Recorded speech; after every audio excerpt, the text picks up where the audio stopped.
Well, hi everybody. It's been really nice getting your comments, your various comments and statements. And one thing I must say, you are all very kind. Always there are contrary people, we understand that, but generally speaking, such a high level of intelligence that I experience amongst people, it's so refreshing, and such kindness in the comments, and I wish to thank you all for that. In time as I go, I will attend to each of the comments personally, but thank you very much. These are true tales of my African adventures. May this inspire you, deter you, caution you, and above all, entertain you. At STSTT77, whose questions I mostly answered in the last video, there was one question left over of his, and it stated that if you're walking along and there is a rattlesnake rattling at you, or some venomous snake, and something of that nature, an apparent adversary which is now going to confront you, or you're going to confront it, what should you do? Should you freeze until it goes away, find something to throw at it, slowly back off? So he wants to know what one should do. Now, it may not seem like a terribly important question, but it is a terribly important question, because you only find these things, these situations, very rarely, but when you do, they're very real. And I personally have walked into snakes in all sorts of conditions which one could call adverse, and but because they are my quarry, I know what to do and I deal with them in the correct manner, but many people do not. Now, the first thing to understand about snakes, and that goes for a number of apparently dangerous creatures, is that they're not there to be aggressive. They're not there for the purpose of attacking you, biting you, seeking you out for any reason which is not wholesome. In fact, generally speaking, all the animals are going about their business, and their business gets interrupted. It's like there's a hold up in a bank, and you've got some skittish criminal with a gun, and you just walk brazenly into the bank in between the whole lot. Well, watch out, because skittish criminals with firearms can be dangerous, and so you'd have to do what you know criminals would like you to do, which is submit, lie down, say I'm sorry, put your hands up, bury your head in the sand, and say absolutely nothing so he can carry on with his business. So now what you have is you have a snake crawling along through the bush, and generally when they're crawling along through the bush, it's for a couple of reasons only. One of them being looking for food. That's their main activity. Then looking for water, because they have to eat quite regularly. They have to drink reasonably regularly. Although snakes do take a lot of moisture from the food they eat. That comes from the fluids in the body. They then move about looking for a mate, because the females drop pheromones and then the males follow those scent trails and to look for a female at the right time of the year. So those are the reasons they're moving around usually. Going home after a hunting outing, going home because it got too hot and they need to go and snuggle up in a hole, etc. So you decide to go for a walk. And what happens?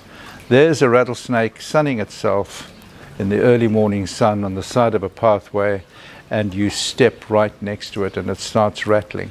Now, nature does not want, neither does the rattlesnake.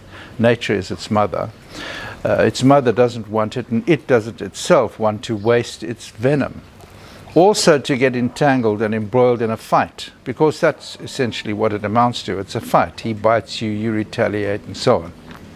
So what happens is he rattles, and that's very kind of Mother Nature and very kind of the snake, because they're saying, hey buddy, I'm here, please avoid me. And you can then avoid him. He will not pursue you. She will not pursue you. You stop. always good thing to stop and assess the situation, unless the snake is coming at you because you cornered it and it felt that it had no choice other than to escape in your direction. And in very rare circumstances, a snake may turn aggressive because of its skittishness, like black mambas. They turn on you very easily. Some cobras do too, like king cobras, like the mad king cobra we had. So the rattlesnake rattles, stop, assess the situation, and enjoy the sight, quite frankly. If you can't enjoy the sight, then best thing to do is you just take a step backwards, turn around and find a new route. Or you can just go skirting around the snake. No harm will come to you. Best to leave them alone. Nature doesn't like being interfered with, and too much interference and you could come unstuck. I'm going to tell you a story about how somebody died because of that. So that's with the rattlesnake. If a snake is hissing at you, same thing. The hissing is forcing of air through the windpipe in such a manner that you can hear it. And some snakes, especially the Russell's viper in India, hisses so loud it's like really memorable. Also a gaboon viper.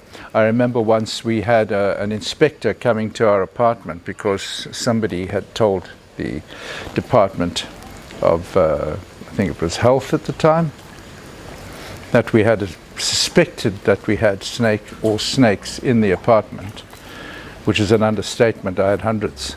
Anyway, they were there in transit, and this gaboon viper was in a large box. This chap, this inspector, knocks at the door, very officious. He had his glasses, grey suit, you know the type. Comes in and he says, I'm told you keep snakes in your apartment. You know that's illegal from a health point of view, a danger point of view. You're a danger to everyone. It's going on and on and on, while I'm getting rapidly more and more bored. And he decides, there was a box nearby, and he says, you wouldn't keep them in things like these boxes. And he kicks the box, and what happened to be in the box was a gigantic gaboon viper of about 4.5 or 5 feet, and it hissed so loud the chap tried to dodge what he thought might be a snake coming out of the box, ran into the wall adjacent to himself, and his glasses went all skew on his face. And he left immediately and said he'll be back to do a further inspection shortly, and everything must be gone. I think he got the fright of his life, poor fella. Anyway, so snakes hiss at you, also like the rattlesnake, to warn you that they're there, so you don't stand on them. What is also very interesting to note is that when snakes are in camouflage mode, and they are now doing a camouflage trick, they are more reluctant to bite. So the one who rattles or hisses knows his cover's been blown or suspects his cover's been blown, and you may stand on him, so he'll rattle or hiss. The one who is in camouflage mode will remain frozen in the same position, and what he will do is he won't bite. He's very reluctant to bite. You would have to actually stand on him or hit it with something, him or her. So that's the way it goes. You know, running away is safe, because whether the snake is going to pursue you or not, you'll get away, because no snake can run as fast as you, especially those of you who are really scared of snakes. No snake will ever catch you. So running away is fine, but you don't have to. You turn around, you walk away, or you skirt around the snake. Don't throw anything at it. Don't attack it. I can tell you more stories in the future of people who died because they tried to kill the snake. And having struck it with a stick, it retaliated and they got bitten.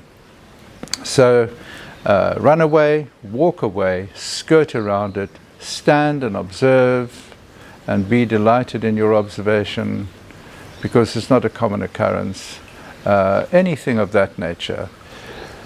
But usually nothing will happen. Hey, by the way, I do have Patreon, so you can join me there too.